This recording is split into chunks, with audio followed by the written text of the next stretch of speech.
Today, the big lights on Wall Street, the S&P 500, the Nasdaq, and the Dow are all flickering red. We are talking significant drops, over 1% across the board, wiping billions from portfolios globally. If you have been watching the markets for any length of time, you know a 1% dip is not exactly unprecedented. But to dismiss this as just another Tuesday would be missing the forest for a very specific and frankly unsettling tree. Underneath these headline numbers, something far more fundamental, far more tectonic, is shifting in the bedrock of global finance. For many, the question is not whether their portfolio took a hit today. The larger, more existential question is this: is the world's enduring faith in the US dollar, in American assets, and in the very reliability of the United States as the global financial anchor finally starting to fray? Whisperings have grown into shouts from the most influential corners of finance. Financial titans like Ray Dalio, who has successfully navigated every major market cycle for 5 decades, are not just speculating. They are starkly warning of a looming capital war, and nothing less than the collapse of the monetary order. This is not hyperbole from the fringes. It is a sober assessment from the very heart of the global financial establishment. What is sparking these profound, chilling warnings? It is not just one isolated storm. It is a convergence of seemingly disparate yet deeply interconnected events. We are witnessing everything from a stunning geopolitical dispute unfolding over a remote Arctic island, one most of us probably only remember from geography class, to a seismic, unexpected policy shift from the economic powerhouse of Japan. These are not random acts of global drama. They are now converging in real time, creating unprecedented pressure on a global financial system that, for all its perceived solidity, is showing increasingly visible cracks. The dollar's throne, for the first time in generations, looks remarkably shaky. Let us peel back the layers of today's market chaos. This was not some random bout of investor jitters. Today's widespread market downturn, which sent ripples through every major asset class, was a direct, undeniable response to 2 distinct yet profoundly interconnected catalysts. These were not minor tremors. These were seismic events that rattled investor confidence globally and validated some of the most dire predictions from Wall Street's sharpest, most cynical minds. Just a few short weeks ago, these predictions might have sounded like the ramblings of doomsayers. We are talking about a full-blown diplomatic firestorm. This utterly unexpected showdown erupted between the United States and its European allies, centered, bizarrely enough, on the vast, icy expanse of Greenland. Simultaneously, and with equally devastating impact, a major policy shockwave just radiated out from Japan. Japan's economic decisions, though often understated, send tremors through the world's bond markets like few others can. These are not merely headlines to be skimmed over during your morning coffee. They are potent, undeniable signals. The very foundations of the post-World War II financial order are now under immense, almost unbearable stress. For 80 years, this order has been comfortably centered around the seemingly unassailable strength of the US dollar and the perceived ultimate safety of US Treasuries. It is a powerful, resonant echo of precisely what Ray Dalio pronounced just weeks ago at the 2026 Davos Forum. That pronouncement might have been dismissed as academic at the time. Today, it feels chillingly prophetic. For decades, the global financial system operated on a foundational principle. The dollar is king, and US Treasuries are the ultimate safe haven. When geopolitical storms brewed or economies faltered, the world instinctively flocked to the safety of US debt. It was the bedrock, a constant in an ever-changing world. But what happens when that bedrock begins to crack? What happens when the very nations that traditionally buy and hold U.S. assets, your allies and trade partners, begin to question the reliability of that safe haven? What happens when trust, the most precious and fragile commodity in global finance, begins to erode? Not just from adversaries, but from traditional friends. This is precisely the unsettling scenario that unfolded today, fueled by these twin shocks. On one hand, a geopolitical move so audacious, so historically unprecedented in its bluntness, has left America's closest European allies reeling, questioning the very nature of their relationship with Washington. This is not just about trade disagreements or diplomatic spats. It is about the erosion of fundamental trust, the kind of trust that underpins global financial stability. If you cannot rely on your most established partners to act within established norms, what does that say about the predictability of the global system? What does it say about the safety of parking national wealth in that partner's financial instruments?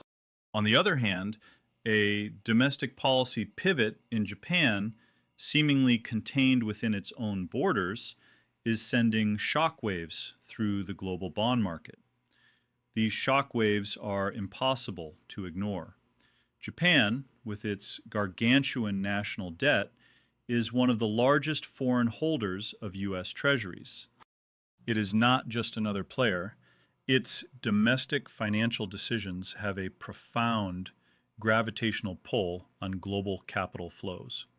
When Japan sneezes financially, the world's bond markets catch a cold. Today, Japan just developed a full-blown fever. These two catalysts, one overtly geopolitical and the other fiscally driven, are converging to create a financial perfect storm. They are eroding international confidence in the stability of U.S. alliances. Critically, they also erode confidence in the financial prudence and reliability of the United States itself. It is a 1-2 punch. The first hit undermines the perception of geopolitical stability, making U.S. assets seem less secure in a fractured world.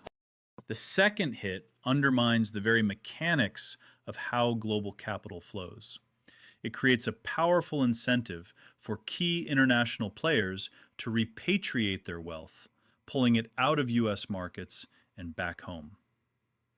This is not merely about today's market numbers. It is about a profound reevaluation by nations and institutional investors worldwide. They are reevaluating where they store their wealth, who they trust, and what constitutes a truly safe asset in an increasingly unpredictable world. It is about the dawning realization that the post-World War II financial architecture, with its dollar-centric foundation, is no longer unshakable. It is creaking under the strain of geopolitical ambition, domestic fiscal pressures, and a profound growing deficit of international trust. As Dalio warned, when trust in the monetary order collapses, the consequences are far-reaching. The scramble for new safe havens begins in earnest. The world, it seems, just got a very loud, very expensive wake-up call. Let us dive into the mechanisms behind these two seismic shifts, starting with the truly astonishing geopolitical firestorm that has gripped the world's attention. The fuse was lit not with a diplomatic cable or a formal declaration, but with a startling image. A photoshopped picture of President Donald Trump with his signature grin showed him planting an American flag squarely on the vast, icy expanse of Greenland. This image, shared from his official social media, might have been dismissed by some as typical presidential mischief, or even a playful jab. However, for those watching the geopolitical chessboard, especially in European capitals, it was anything but.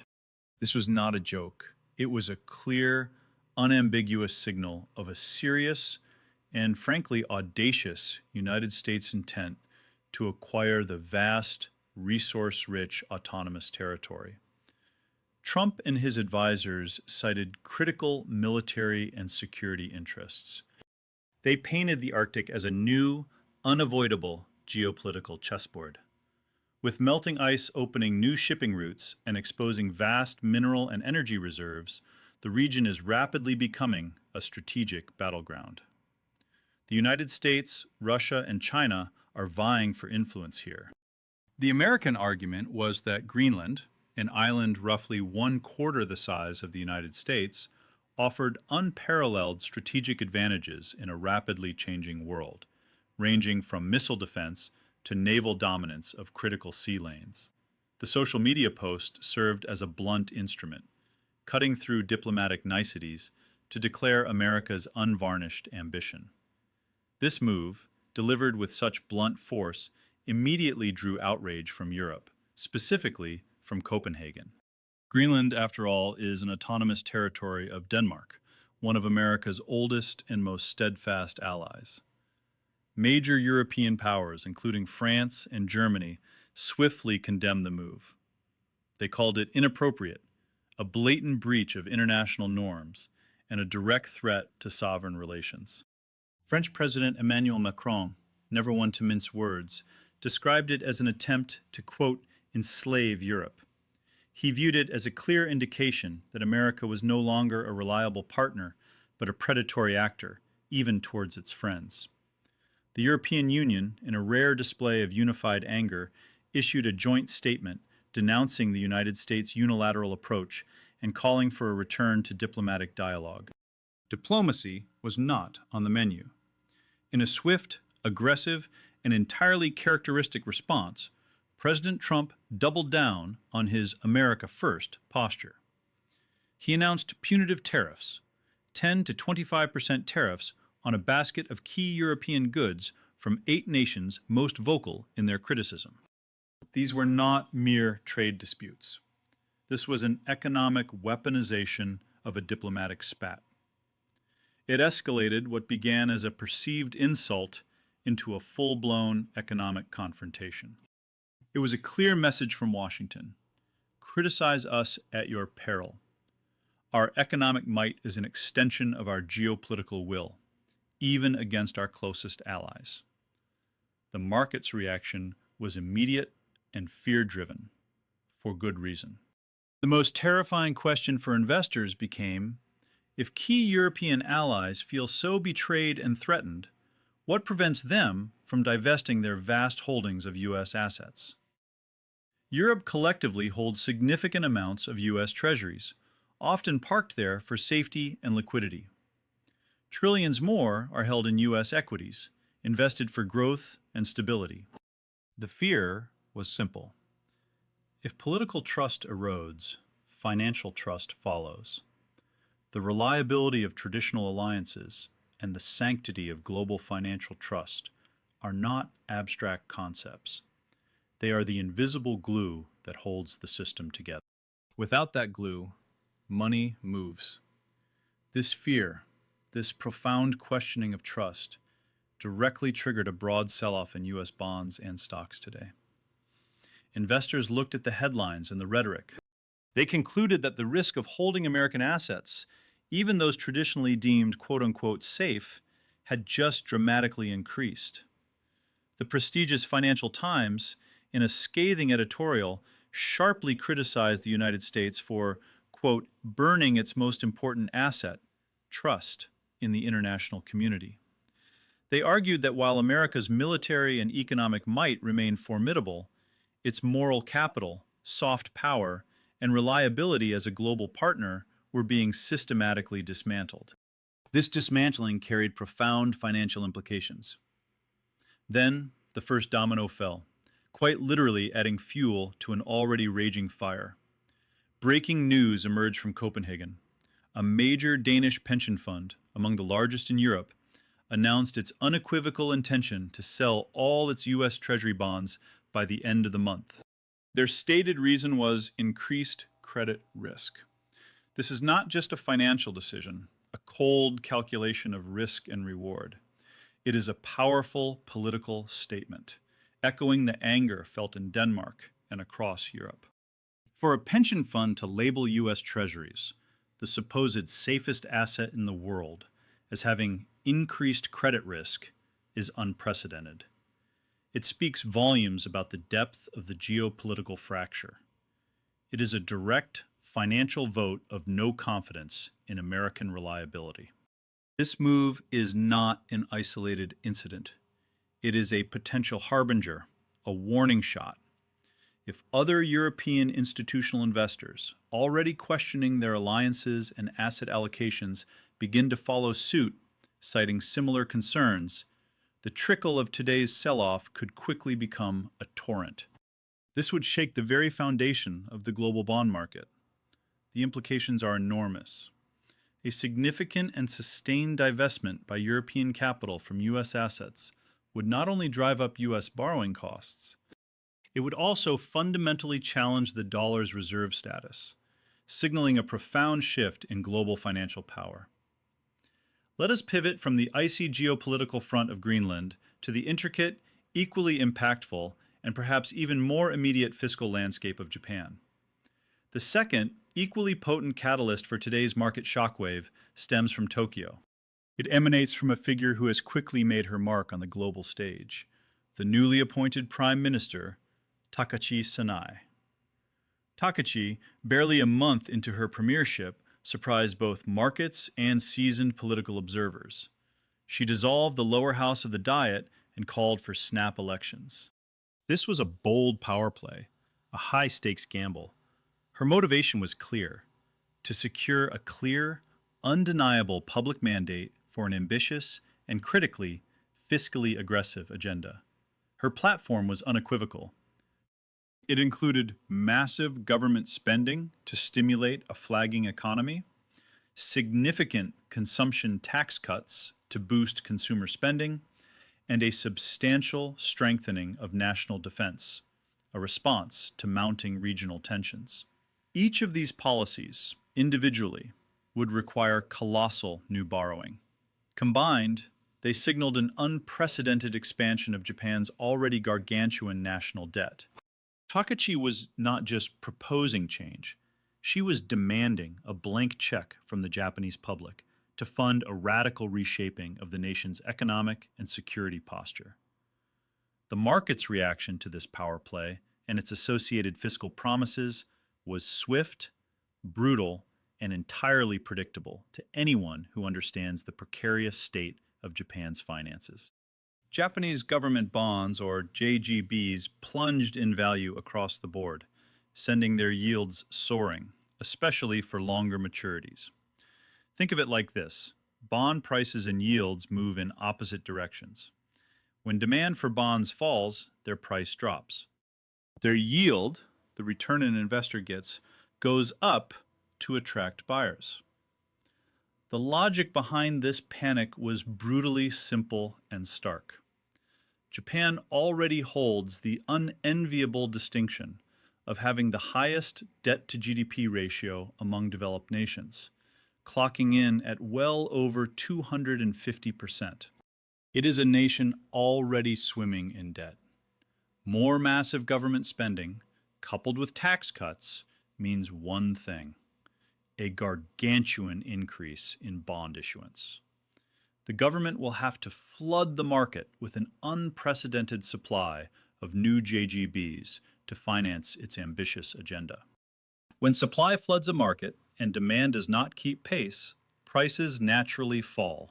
This is basic economics. For bonds, falling prices mean soaring yields. It is like trying to fill a bathtub that is already overflowing, but now all the faucets are open and the drain is barely keeping up. Investors looked at Takachi's agenda and saw a tidal wave of new JGBs on the horizon. They immediately demanded a much higher rate of return to compensate for the sheer volume of supply and the increased perceived risk of holding Japanese debt for the long term. While the Bank of Japan has historically exerted immense influence over shorter-term JGB yields through its yield curve control policy, its grip on ultra-long-term bonds is far weaker. These include the 20, 30, and 40-year maturities. These bonds are most sensitive to future fiscal projections and long-term inflation expectations. They saw their yields spike most dramatically today. This was not just a market correction. It was a vote of no confidence in Japan's long-term fiscal sustainability. It signaled deep concern that the central bank's ability to artificially suppress yields was reaching its breaking point in the face of such aggressive fiscal expansion. Here is where the local Japanese fiscal reckoning becomes a critical global contagion. The crucial link lies in the fact that Japanese investors are among the largest foreign holders of US Treasuries. These include its massive institutional pension funds and life insurance companies. They have historically parked trillions of dollars in American debt, seeking safety and yield, which was often higher than what was available domestically in Japan's ultra-low interest rate environment. However, as JGB yields spiked today, Japanese domestic bonds became significantly more attractive almost overnight.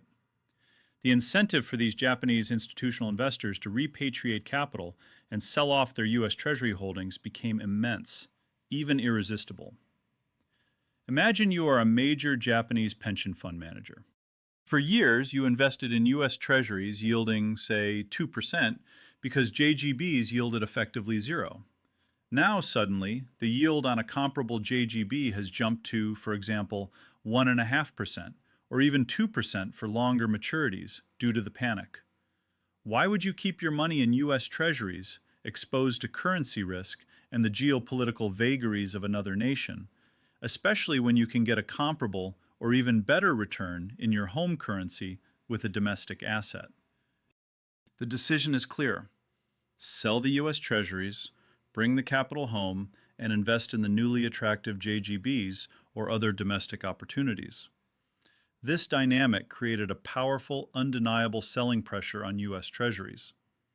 As Japanese investors dumped their US holdings, the price of US Treasuries fell, driving up their yields.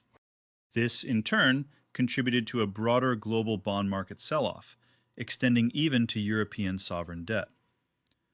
Other investors worldwide saw US yields rising and adjusted their own portfolios, fearing a global repricing of risk. It was like a financial vacuum cleaner suddenly switching on in Tokyo. It sucked vast amounts of capital back home from international markets, with the US Treasury market feeling the strongest pull. The implication is that the days of Japan reliably financing America's debt at low rates may be rapidly coming to an end.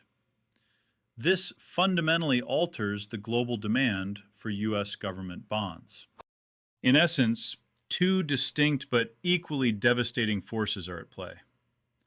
On one side, a dramatic erosion of trust among traditional allies, triggered by America's audacious geopolitical move and exacerbated by punitive tariffs, causing European capital to eye the exits from US assets.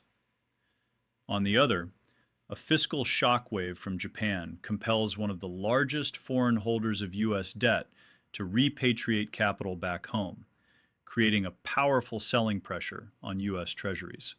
Both mechanisms point to the same critical outcome: less international demand for US assets and, crucially, less international faith in the stability of the dollar-centric global financial system. The consequences of this one-two punch are not merely academic. They are manifesting in real time in the red numbers flashing across your financial screens. They signal a profound reordering of the global financial landscape. This brings us full circle, back to Ray Dalio's dire warnings from the 2026 Davos Forum, a speech that now resonates with chilling clarity.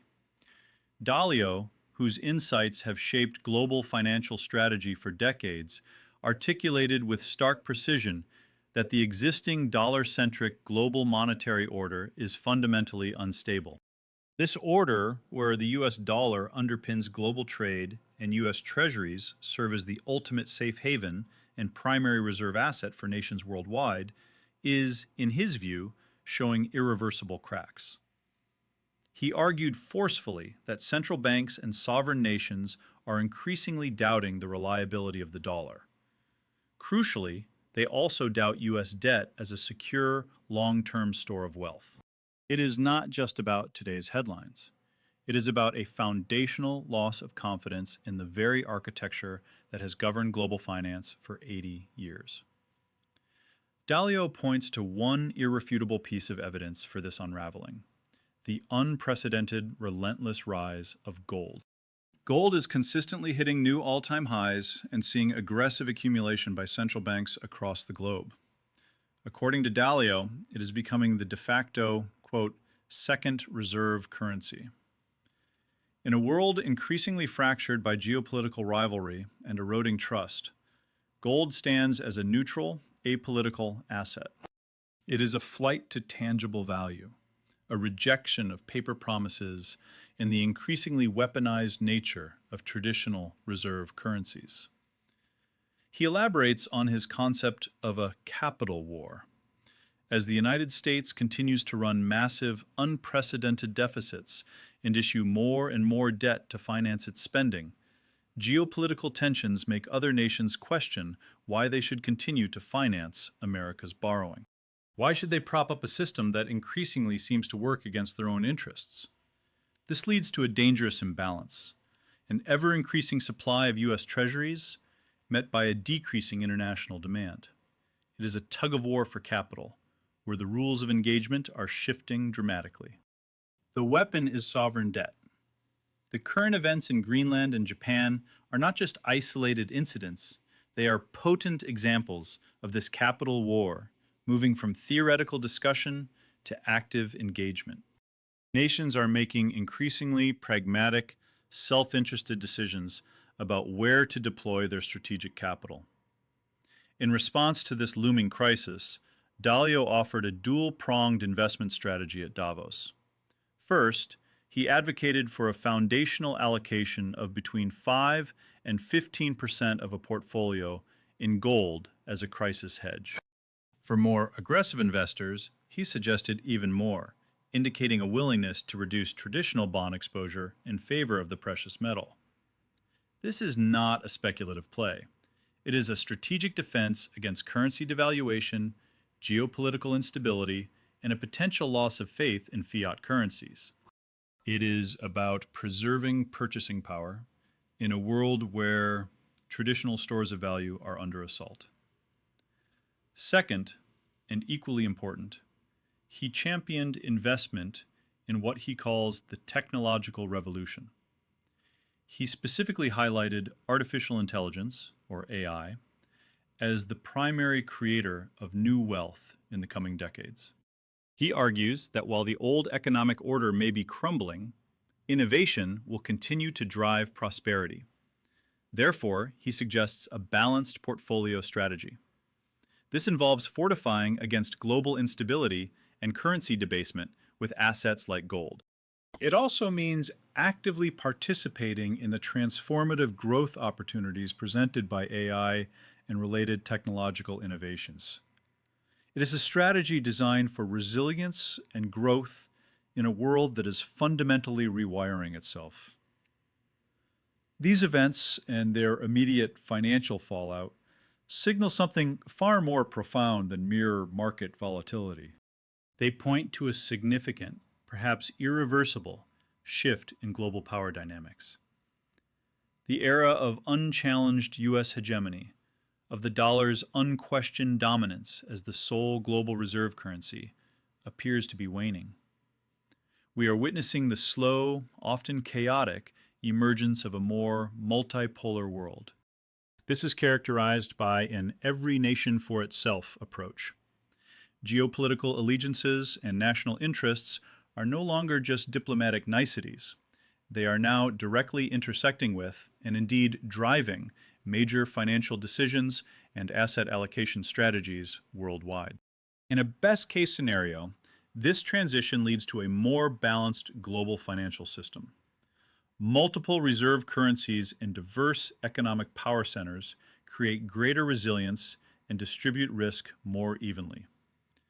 Nations might learn to cooperate on new frameworks, recognizing that shared stability ultimately benefits everyone. Trust could eventually be rebuilt on new foundations. This rebuilding might occur through multilateral institutions, perceived as more neutral and equitable. But even in this optimistic outlook, the path will be fraught with volatility and uncertainty. In a worst-case scenario, the decline of the dollar's hegemony could usher in a period of intense financial fragmentation and economic nationalism. Trust, once broken, is exceedingly difficult to restore. Nations might increasingly use financial instruments as weapons. This could lead to capital controls, trade wars, and a breakdown of the globalized economic system we have come to rely on. The scramble for alternative safe havens could exacerbate existing tensions. This could lead to increased volatility, higher inflation, and a general environment of economic unpredictability. In such a world, traditional financial models would become obsolete. Investors would face unprecedented challenges in navigating markets driven by geopolitics as much as by fundamentals. The risk, in essence, is that the capital war escalates, turning economic competition into something far more dangerous. Today's market tremors are more than mere short-term volatility. They are stark indicators of the deep structural shifts predicted by visionary investors like Ray Dalio. While a catastrophic market collapse might not be imminent from these specific events alone, the underlying currents of geopolitical tension and aggressive fiscal policy shifts are undeniably reshaping the global financial landscape. They are forcing a reevaluation of fundamental assumptions that have held true for generations. The traditional investment playbook, built on decades of dollar dominance and relatively stable geopolitical alliances, is now under urgent revision. Investors must contend with a world where trust is a fragile commodity. National interests directly influence asset flows. The lines between geopolitics, economics, and finance are increasingly blurred. The confluence of the Greenland dispute and Japan's fiscal ambitions underscores that we are indeed at a pivot point for global asset allocation. This is not just a moment to watch the news. It is a moment to understand how those headlines are directly impacting your financial future. A key takeaway for investors is clear: vigilance, adaptability, and a diversified portfolio that can navigate an increasingly complex and unpredictable world are no longer optional. Blindly following old strategies in a new world is a recipe for disappointment. The capital war is not a distant theoretical threat. It is a developing reality. It manifests today in the red lights flickering across Wall Street. It demands strategic foresight and careful preparation from every serious investor. The dollar's throne, once thought unassailable, now undeniably shakes.